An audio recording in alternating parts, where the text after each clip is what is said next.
ఈరోజు గౌరవనీయులు BRS party working president Shri Kalvakuntla Taraka Rama Rao గారి యొక్క 50వ బర్త్డే ఈరోజు ఘనంగా రాష్ట్రంలో ప్రతి గ్రామంలో, ప్రతి మండలంలో, ప్రతి జిల్లాలో, ప్రతి నియోజకవర్గంలో కూడా ఘనంగా జరుపుకోవాలని ఒక నిర్ణయం తీసుకున్న తర్వాత మళ్ళీ కేటీఆర్ గారు ఆడంబరాలద్దు, ఎందుకంటే రైతులకు సమస్యలు ఉన్నాయి, అదేవిధంగా యువకులకు సమస్యలు ఉన్నాయి, అట్టడుగు బలహీన వర్గాలకు సమస్యలు ఉన్నాయి. తర్వాత దేశంలోనే ప్రధానమైనటువంటి దేశ క్యాపిటల్ సిటీలో విద్యార్థులు ఆందోళన చెందుతూ ఉన్నారు. ఇటువంటి తరుణంలో మరి బర్త్డేను కేకులు కానీ ఫ్లెక్సీలు కానీ ఇటువంటి అన్నీ కూడా లేకుండా మనం చేసుకుందామని చెప్పి ఒక పిలుపునిచ్చినటువంటి సందర్భంలో ఈరోజు రక్తదాన శిబిరం ఇండియన్ రెడ్ క్రాస్ సొసైటీ ఆధ్వర్యంలో మరి అభిలాష్ యువ నాయకుడు అభిలాష్ యొక్క ఆధ్వర్యంలో మరి అదేవిధంగా ఈరోజు జిల్లా పార్టీ కార్యాలయంలో, నిజామాబాద్ జిల్లా పార్టీ కార్యాలయంలో రక్తదాన శిబిరం దాదాపు సుమారు 21 మంది యువకులు కేటీఆర్ గారి యొక్క బర్త్డే సందర్భంగా 21 మంది రక్తదానం ఇచ్చి మరి కేటీఆర్ గారి పట్ల తమకున్నటువంటి ప్రేమాభావాన్ని వెలిపిస్తున్నటువంటి సందర్భం. అదేవిధంగా ఈరోజు ఇందిరా పార్క్ దగ్గర కూడా యువత విద్యార్థులతోని పెద్ద ఎత్తున ఈ రాష్ట్ర కాంగ్రెస్ ప్రభుత్వం నిరంకుశ విధానం పట్ల, దేశంలో ఉన్నటువంటి బీజేపీ మోడీ ప్రభుత్వం ఏదైతే ఈ లీకేజీలు, నీట్ లీకేజ్ కానీ ఇతర పేపర్లను లీకేజీలు కానీ మరి దాని మీద సరైన దర్యాప్తు చేయకపోవడం, ఆ మంత్రి ఎవరైతే బాధ్యులు ఉన్నాడో అతని మంత్రిని కూడా బర్తరఫ్ చేయకపోవడం, దాని పట్ల అక్కడ ఢిల్లీలో జరుగుతున్నటువంటి కానీ దేశంలో జరుగుతున్నటువంటిది కానీ ఈరోజు ఇందిరా పార్క్లో కేటీఆర్ గారి నాయకత్వంలో మరి ఈరోజు జరుగుతున్నటువంటి ధర్నా కానీ, ముఖ్యంగా కేటీఆర్ గారు ఇంత నిరాడంబంగా మరి ఈరోజు బర్త్డే జరుపుకుంటున్నారంటే కారణం ఈ రాష్ట్రంలో కాంగ్రెస్ పార్టీ అధికారంకి వచ్చి 31 నెలలైంది. ఇప్పటి వరకు ప్రజలకు ఇచ్చిన కానీ, రైతులకు ఇచ్చినటువంటి వాగ్దానాలు కానీ, అట్టడుగు బలహీన వర్గాలకు ఇచ్చినటువంటి వాగ్దానాలు కానీ ఏ ఒక్కటి కూడా అమలు చేయకుండా మాట్లాడిన వాళ్ళ మీద మరి బూతు మాటలు తిడుతూ మరి అటువంటి మాటలతోని ఈరోజు కాలం గడుపుతున్నటువంటి రేవంత్ రెడ్డి గారి ప్రభుత్వం పైన మరి కేటీఆర్ గారు, అదేవిధంగా పెద్దలు హరీష్ రావు గారు కూడా ఈరోజు పెద్ద ఎత్తున ఆందోళన కార్యక్రమాలు చేస్తూ ఉన్నటువంటి సందర్భంలో వాళ్ళకి ఏమీ అంతు చిక్కటం లేదు. ఏం చేయాలనేది కూడా కాంగ్రెస్ పార్టీ వాళ్ళకు మరి ఎటువంటి కారణం కూడా తెలపడానికి కూడా చెప్పడానికి కూడా అవకాశం లేదు.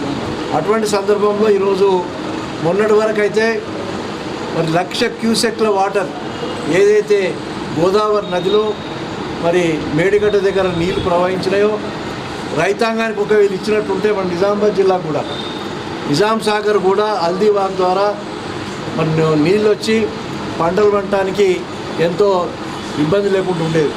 అదేవిధంగా శ్రీరామ్ సాగర్ కూడా ఎత్తిపోతల ద్వారా, వరదకాలు ఎత్తిపోతల ద్వారా ఎత్తిపోసినట్టుంటే మరి దాదాపుగా గుత్పై ఎత్తిపోతల పథకం కానీ, మరి అలీసాగర్ ఎత్తిపోతల పథకం కానీ, లక్ష్మీ సాగర్ కానీ ఇలాంటి అనేక ఎత్తిపోతల ద్వారా ఆర్మూర్ కానీ, బాల్కొండ కానీ, నిజామాబాద్ రూరల్ కానీ, బోధన్ కానీ, నిజామాబాద్ పట్టణ శివార్లు ఉన్నటువంటి మరి పంటలకు కూడా నీళ్ళు వచ్చాయి. కానీ ఈరోజు రైతాంగం ఇంత బాధపడుతుంటే కూడా 6-7 గంటల కరెంటు కూడా ఇస్తలేనటువంటి సందర్భంలో మనం చూస్తూ ఉన్నాం. పెద్ద ఎత్తున రాష్ట్రంలో ప్రతి జిల్లాకు మరి కేటీఆర్ గారి నాయకత్వంలో ధర్నా కార్యక్రమాలు, రైతు సదస్సులు నిర్వహిస్తూ నిరంతరం ఈ రాష్ట్రంలో మరి రేవంత్ రెడ్డి గారిని ఉరికిస్తూ ఉన్నాడు కేటీఆర్ గారు. అటువంటి మహానాయకుడు మరి యువ నాయకుడు కేసీఆర్ గారి పుత్రుడు కేటీఆర్ గారి నాయకత్వంలో ఈరోజు పార్టీలో మరి ఉన్నటువంటి నాయకులు కానీ, కార్యకర్తలు కానీ మరి ఉద్యమం చేయడానికి ముందుకు వస్తున్నటువంటి సందర్భంలో నేను ఒకటే కోరుతా ఉన్నా, మరి కేటీఆర్ గారికి జిల్లా పార్టీ కార్యాలయం చేస్తున్నటువంటి ఈ కార్యక్రమం ద్వారా మీరు 100 సంవత్సరాలు ఆరోగ్యంగా ఆయురారోగ్యాలతో ఉండాలని ఆ భగవంతుడు మీకు ఆశీర్వాదం ఇవ్వాలని, మీరు ఇంకా రేపు రాబో రోజుల్లో ఎవరికి అనుమానం లేదు, 2028లో ఎన్నికలు జరిగినా, ఎప్పుడు ఎన్నికలు జరిగినా కేసీఆర్ గారి నాయకత్వంలో మళ్ళీ కేసీఆర్ గారి ముఖ్యమంత్రి కావడం ఖాయం. ఈరోజు ఏ ప్రజలను అడిగినా, రైతాంగాన్ని అడిగినా, మహిళలను అడిగినా, యువకులను అడిగినా, విద్యార్థులను అడిగినా, లేదు ఈ కాంగ్రెస్ ప్రభుత్వం పూర్తి వైఫల్యం చెందింది, పరిపాలన చేత కాదు, ఏమాత్రం కూడా ఇచ్చినటువంటి హామీల్లో ఏ ఒక్క హామీ అమలు చేయలేం, రైతుల యొక్క సమస్యలు తెలుసుకుంటలేరు. మరి ఈరోజు పేదవాళ్ళ యొక్క సమస్యలు కూడా తెలుసుకునే ప్రభుత్వం కాదు. కాబట్టి ఈ ప్రభుత్వాన్ని ఎప్పుడు ఎన్నికలు వచ్చినా ఊడబెరుకుతాం. మళ్ళీ బీఆర్ఎస్ ప్రభుత్వం కేసీఆర్ గారు ముఖ్యమంత్రి అవుతారని చెప్పి కూడా నమ్ముతున్నటువంటి సందర్భంలో తప్పకుండా కేటీఆర్ మేము కోరుతా ఉన్నాం, ఆప్ సంఘర్ష్ కరో, హమ్ తుమే సాత్ అని చెప్పి కార్యకర్తలు కానీ నాయకులు కానీ. నేను 9 నియోజకవర్గాల్లో మరి ఉమ్మడి జిల్లా ఇన్ఛార్జ్గా 9 నియోజకవర్గాల్లో కూడా సన్నాహక సమావేశం పెట్టినప్పుడు కార్యకర్తలు ఉత్సాహం చూస్తూ ఉంటే రేపే ఎన్నికలు వస్తే శాసనసభకు రేపే ఎన్నికలు వస్తాయేమో అన్నట్టు ఉత్సాహంతో ఈ నిజామాబాద్ ఉమ్మడి జిల్లాలో పనిచేస్తున్న సందర్భంలో మీకు తప్పకుండా భగవంతుడు కేటీఆర్ గారికి ఆయురారోగ్యాలు ఇచ్చి ఆశీర్వాదం ఇవ్వాలని చెప్పి కూడా కోరుకుంటూ సెలవు తీసుకుంటా ఉన్నా. రక్తదాన శిబిరంలో అయితే యువకులు ఈరోజు రక్తాన్ని దానం చేస్తూ ఉన్నారో కేటీఆర్ గారి బర్త్డే సందర్భంగా వారు కూడా నేను అభినందన తెలియజేస్తూ ఉన్నాం. వారు ఆర్మూర్ నుంచి ఇక్కడ దాకా వచ్చి జిల్లా పార్టీ కార్యాలయంలో ఈరోజు రక్తదాన శిబిరంలో పాల్గొని, అదేవిధంగా మన నిజామాబాద్ అర్బన్ నియోజకవర్గం నాయకులు కార్యకర్తలు కూడా అభినందన తెలియజేసుకుంటూ సెలవు తీసుకుంటా ఉన్నా. జై తెలంగాణ, జై కేసీఆర్, జై KTR. BRS working president KTR గారి 50వ బర్త్డే సందర్భంగా నిజామాబాద్ జిల్లా బీఆర్ఎస్ పార్టీ ఆఫీస్లో పెద్ద ఎత్తున సేవా కార్యక్రమాలు. ఇప్పుడే పెద్దలు చెప్పినట్టు మనకు రైతుల సమస్య ఉంది, యువత సమస్య ఉంది, విద్యార్థి సమస్యలు ఉన్నాయి. కాబట్టి ఇవన్నిటికి సంబంధించి నేను ఆడంబరంగా చేసుకుందాం పుట్టినరోజు అని చెప్పి సేవా దృక్పథంతో ఇప్పుడే అభిలాష ఆధ్వర్యంలో రక్తదాన శిబిరం అయింది, చెట్ల కార్యక్రమం కూడా అయింది.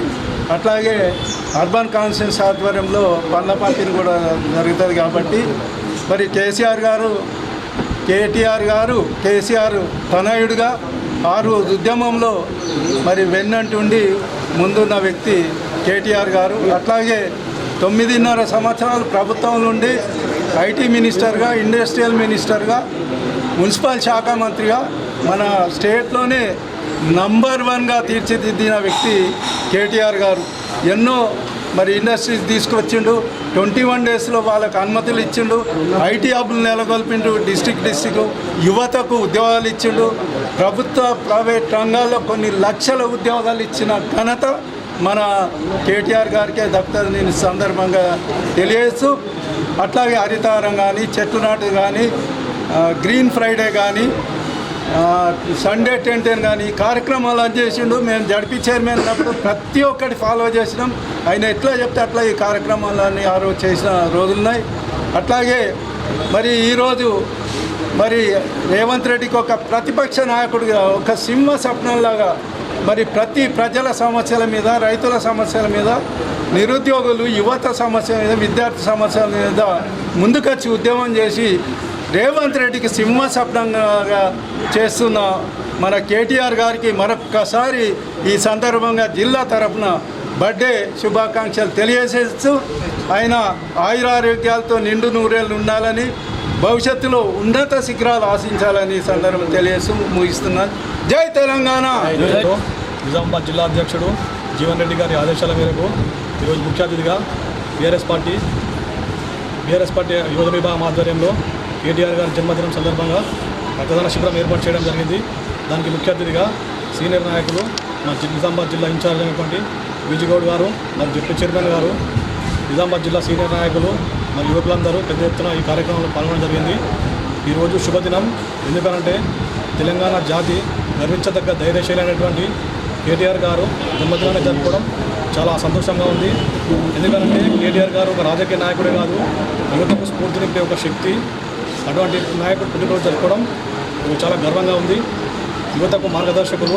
ఎందుకంటే తెలంగాణ రాష్ట్రం అభివృద్ధిలో ముఖ్యంగా ఐటీ రంగం కానీ పారిశ్రామిక రంగం కానీ ప్రపంచవ్యాప్తంగా మన రాష్ట్రానికి పేరు ప్రఖ్యాతులు ఇచ్చినటువంటి నాయకుడు కేటీఆర్ గారు. అలాగే మన సేవకి ప్రతి పుట్టినరోజు వేడుకల సందర్భంగా ఘనంగా జరుపుకోకుండా గిఫ్ట్ ఏ స్మైల్ ద్వారా ప్రతి విద్యార్థులకు కానీ పేదవారికి కానీ అనేక సేవా కార్యక్రమాలు చేస్తున్నటువంటి నాయకుడు మా కేటీఆర్ గారు. వారు నిండు నూరేళ్ళు ఆరోగ్యాలతో ఉండాలని చెప్పేసి మేమందరం ఆ దేవుణ్ణి ప్రార్థిస్తూ ఉన్నాం. ఈ కార్యక్రమాల వల్ల ఉన్నటువంటి యువత అందరికీ సీనియర్ నాయకులందరికీ ప్రత్యేక ధన్యవాదాలు తెలియజేస్తున్నాం.